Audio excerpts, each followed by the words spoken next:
इस्लाम ज़िंदा होता है हर करबला के बाद। जी हाँ नाज़रीन, आज 10 मुहर्रम उल हराम यौम आशूर का जो मरकज़ी जुलूस है वो मरकज़ी इमाम बारगाह बैतुल खज़न से सुबह के वक्त शुरू हुआ, जो कि रवायती रास्तों से पुरानियाँ हटियाँ, अकबर रोड, नांगी और कल्याल से होता हुआ इस वक्त चौक शहीदा में नमाज असर के वक्त पहुँच चुका है। आपको बताते चलें कि सिक्योरिटी के लिए जुलूस की पुलिस के 500 से ज़ायद जो पुलिस एहलकार थे वो तैनात किए गए थे, जबकि ज़िले इंतज़ामिया रेस्क्यू 112 शहरी दिफा के जो रज़ाकार हैं वो भी जुलूस की क़यादत कर रहे थे और साथ साथ जो है वो सिक्योरिटी के जो इंतज़ामात थे उनका जायज़ा लिया जा रहा था। रास्ते में मुख्तलिफ़ जगहों पर सबीलें भी लगाई गई थी, लंगर का इंतज़ाम भी किया गया था।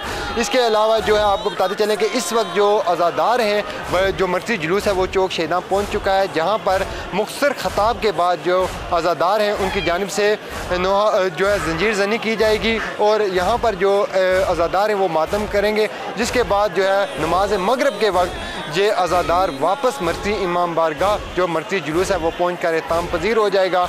और तमाम जो रास्ते थे वहाँ पर सिक्योरिटी के सख्त इंतज़ाम किए गए थे।